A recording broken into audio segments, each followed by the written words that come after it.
और यहाँ पर बहुत सारे हमारे पूर्व अधिकारी गण भी आए हैं। यहाँ पर अलग अलग राजनीतिक धाराओं के लोग भी आए हैं। मैं आप सबका हृदय की गहराई से बहुत बहुत स्वागत करता हूँ। वारसी साहब मेरे पास कम से कम 4 बार आए या आग्रह लेकर के कि वो मेरे जीवन की यात्रा पर कुछ बनाना चाहते हैं। मैंने पहले कहा, मैंने कहा भाई अभी तो मैं चल ही रहा हूँ, अभी क्यों बना रहे हो? अभी तो चल ही रहा हूँ। मैंने कहा अभी क्यों बना रहे हो? पता नहीं इनके मन में क्या था, कहाँ है क्या, जयदीप साहब के मन में क्या ऐसा रहा। 2-3 बार तक तो मैं ना करता ही रहा और अंत में कुछ दोस्तों के प्रॉम्प्ट करने पर कुछ लोगों ने मुझे उत्साहित किया, नहीं बनाने दो भाई, बनाने दो। मैंने कहा भाई कहाँ से साधन कहाँ से जुटेंगे? बोले हम खड़े हैं ना। और जिनका नाम मैंने फ्रेंड्स ऑफ हरीश रावत दिया, फिर नाम मैंने कहा भाई ये तुम लोग कर रहे हो, तुम लोग करवाओ। तो ये जो डॉक्यूमेंट्री के रूप में बनाने का आइडिया आया, वो आइडिया एक लंबे जद्दोजहद, कम से कम 1.5-2 महीने की जद्दोजहद के बाद आया। और इसमें हमने आज तो एक छोटे से पार्ट को लिया है 20-21 साल के, लेकिन छात्र जीवन के लखनऊ विश्वविद्यालय तक की यात्रा और उसके बाद जिस यात्रा के कई पक्षों के साथ, जिनमें राजनीतिक कुछ विवाद भी की बातें भी हो सकती थी, उनको हमने पार्ट 2 के रूप में रखा है। वो भी हमने तैयार कर दिया है, लेकिन वो ज़रा लंबी है, वो 1 घंटा 35 मिनट की है। लेकिन ये केवल 55 मिनट का हिस्सा हमने पार्ट 1 के रूप में, मैंने इनसे कहा, मैंने कहा इसको रखो। मैंने इनसे आग्रह किया, मैंने कहा आप किसी तरीके से हो, क्योंकि जीवन यात्रा के मेरे एक बड़े दौर में जिन्होंने मुझे प्रेरित भी किया और जिनके संघर्ष यात्रा हमारे साथ साथ चली और जिसको लेकर के हमने प्रेरणा लेने का कभी काम किया, मैंने इनसे आग्रह किया कि भाई उन 2 व्यक्तित्वों से आप ज़रूर बात करिए। और उनमें श्री भगत सिंह कोश्यारी जी और श्री काशी सिंह हैरी। आज बहुत तकलीफ के साथ कहना पड़ रहा है, प्रीतम सिंह जी होते यहाँ पे, लेकिन उनके भतीजे की, एक नौजवान की आकस्मिक मृत्यु के कारण वो नहीं आ पाए। उनको हमने अपने जीवन यात्रा में कभी कभी ऐसे क्षण भी आते हैं जब आप निरंतर गिर रहे होते हैं, हार रहे होते हैं, नीचे की तरफ को जा रहे होते हैं। अरे चोपड़ा साहब को उनको बिठाओ था पर कहीं पर, देखो तो कुर्सी। तो जब लगातार राजनीति में आप हार रहे होते हैं तो बहुत सारे लोग ऐसे होते हैं जो सहारा देने के लिए उठ करके आते हैं, सहारा देने का काम करते हैं। तो यहाँ पर बहुत सारे व्यक्तित्व हैं, बहुत सारे हमारे साथी हैं। यदि उन साथियों का सहारा नहीं होता तो हरीश रावत कवि का जो है समय के साथ विलुप्त हो जाता। उन्होंने मुझे विलुप्त नहीं होने दिया, तो ऐसे साथियों में से एक साथी का चयन करना था। तो मैंने प्रीतम सिंह जी से आग्रह किया, मैंने कहा प्रीतम आप आ देना, लेकिन वो नहीं आ पाए। उनके साथ कुछ अनहोनी घट गई। तो मैंने इसीलिए फिर गणेश गोदियाल जी से आग्रह किया, इनका कार्यक्रम कहीं का था। मैंने कहा कुछ नहीं, आपको रहना है। तो गणेश गोदियाल जी उन साथियों के जिन्होंने मेरी जीवन यात्रा में जब निरंतर चुनौतियां आ रही थी, एक के बाद एक चुनाव हार रहे थे, उस समय हाथ पकड़ करके सहारा देने का काम किया, जिसके सहारे मैं अपनी जीवन की संघर्ष यात्रा को आगे बढ़ा सका। तो वो गणेश गोदियाल जी उन साथियों का प्रतिनिधित्व करते हैं। उन्हीं साथियों में से जो है गोविंद सिंह कुंजवाल जी सब अब मंचासीन है, और कुछ उस यात्रा के साथी मेरे सामने बैठे हुए हैं। मैं आप सब के लिए ताली बजा करके आप सबको प्रणाम करना चाहता हूं, सब साथियों को। भगत सिंह कोश्यारी जी क्यों, काशी सिंह ऐरी जी क्यों, मैंने क्यों इनसे विशेष आग्रह किया? क्योंकि मेरी जीवन यात्रा के मोड़ में जब मैं सांसद चुना गया तो सांसद के रूप में अलग अलग तरीके से मेरा मार्गदर्शन करने का काम, मुझे रास्ता बताने का काम किसी न किसी रूप में भगत सिंह कोश्यारी जी करते थे। शायद उनको याद हो या न हो, जब सांसद था तो हर दूसरे तीसरे महीने सुभाष चौक में हम मीटिंग करते थे, पब्लिक मीटिंग करते थे। और मैं जिस स्कूल से निकल करके आया था, वो स्कूल जो है, जिस स्कूल से भगत सिंह जी निकले हुए थे, उसके बिल्कुल विपरीत स्कूल था। तो मैं कभी कभी जब अपने भाषणों में भगत दा के स्कूल ऑफ थॉट की आलोचना करने का काम करता था, तो उसके बाद मेरे पास पोस्ट कार्टून की लाइन लग जाती थी। उन दिनों सस्ता एक पोस्ट कार्ड होता था, उसकी लाइन लग जाती थी, और उसमें मुझको, जिनकी मैं आलोचना कर रहा हूँ, उनका इतिहास लिखा होता था। और मुझसे ये कहा जाता था कि आप ठीक है, आप ज़रा सा समझने का प्रयास करिए, जिनकी आप आलोचना कर रहे हैं उस इतिहास को आप जानने का प्रयास करिए। और कभी कभी विकास के मामलों में, दूसरे मामलों में भी सामने आमने आकर के भगत सिंह जी मार्गदर्शन करते थे। मगर भगत सिंह जी का गतिवान व्यक्तित्व जो निरंतर चलता रहता था, निरंतर मैं देखता था कि इस तरीके से ये जिस क्यारी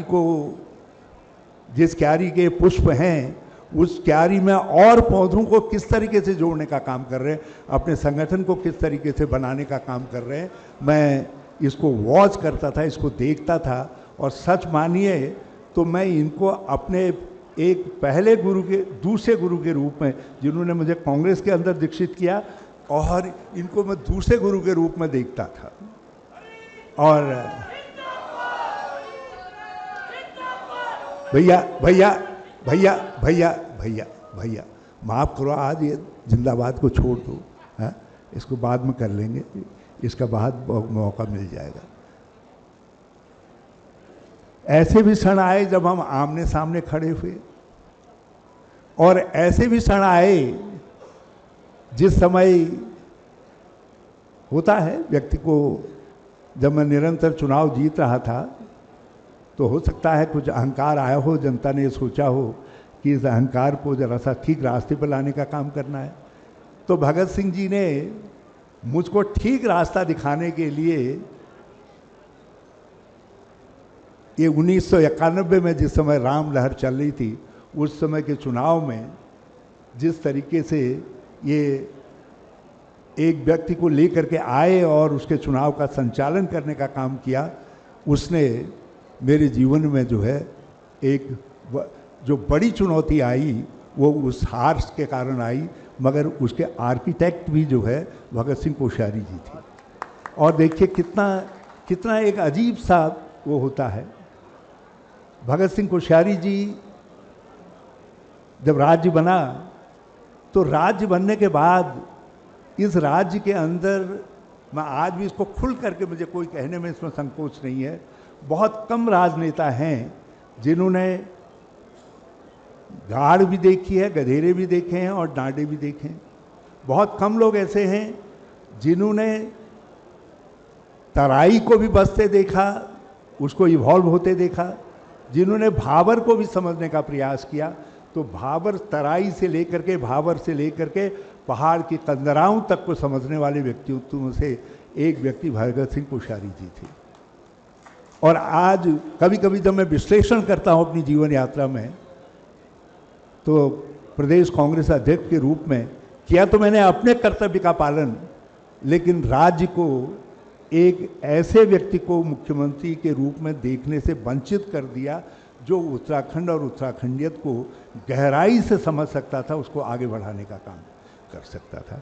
आज जब हम देख रहे हैं कि हमारा राज्य उत्तर प्रदेश की एक प्रोटोटाइप के रूप में आगे बढ़ रहा है, जब हम देखते हैं कि क्यों ऐसा हो रहा है कि हम अपनी कल्पनाओं का उत्तराखंड क्यों, अपनी सोच का उत्तराखंड क्यों नहीं बना पा रहे हैं, अपने मॉडल ऑफ गवर्नेंस को क्यों नहीं डेवलप कर पा रहे हैं, अपने मॉडल ऑफ डेवलपमेंट को क्यों नहीं डेवलप कर पा रहे हैं, तो मुझे 2002 की भगत दा के नेतृत्व में जो चुनावी हार हुई उसकी याद आती है।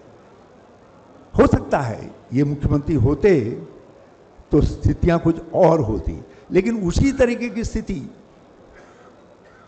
1989 में भी बीपी सिंह जी, एक नारा था उस समय देश के अंदर कि ये राजा नहीं फकीर है और भारत की तकदीर है, और उस नारे के साथ एक जबरदस्त जज्बात था, और उस जज्बात का उत्तराखंड के अंदर प्रतिनिधित्व करने का काम जो है उसके प्रतीक के रूप में काशी सिंह ऐरी थे जो है।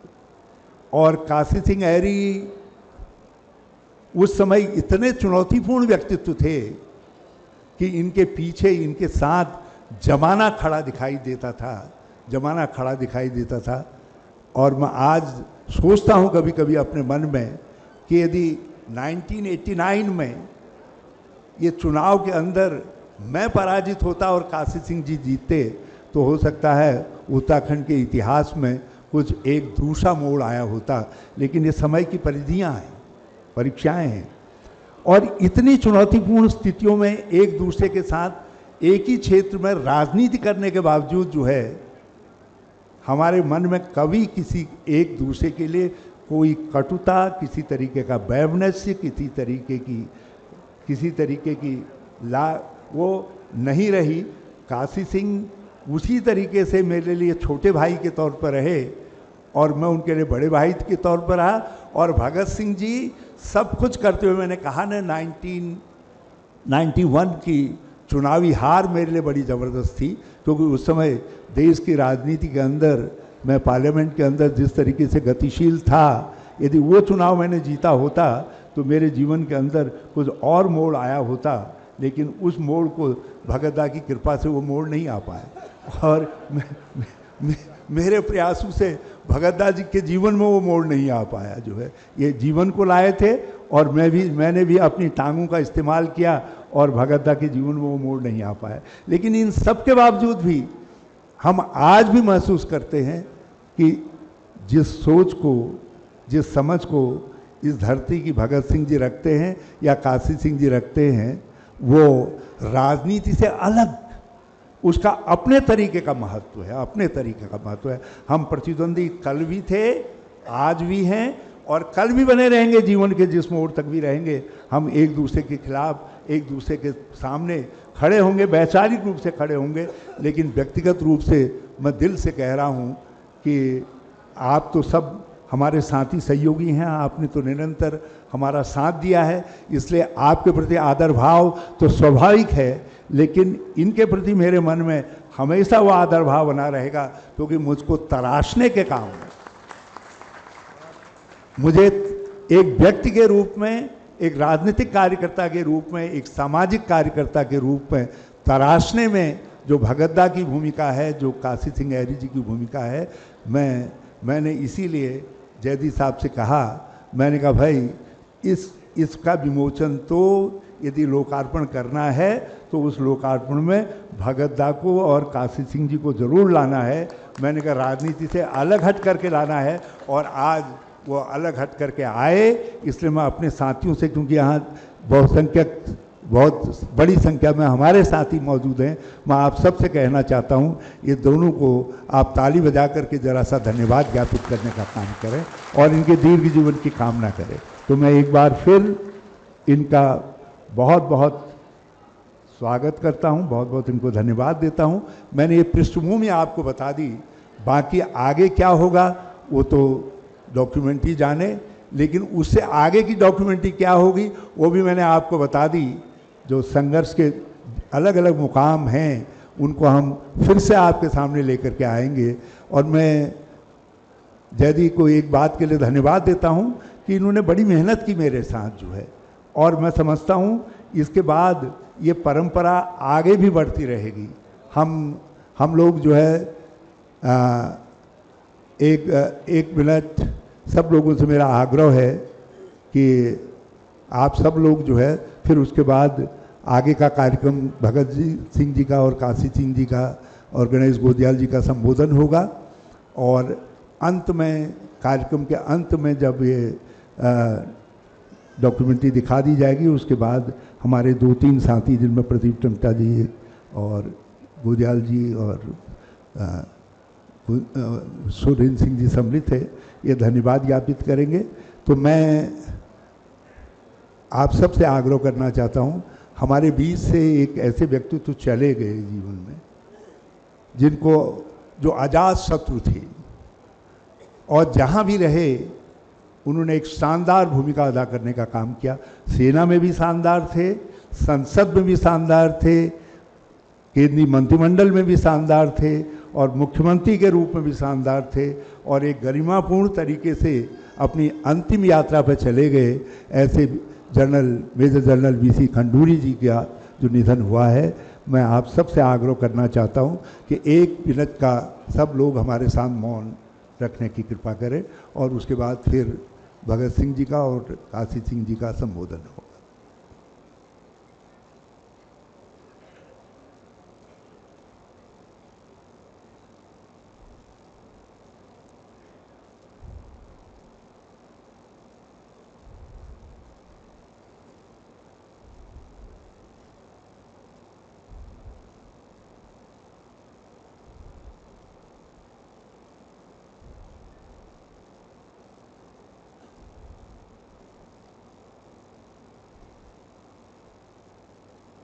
ओम शांति, ओम शांति, ओम शांति।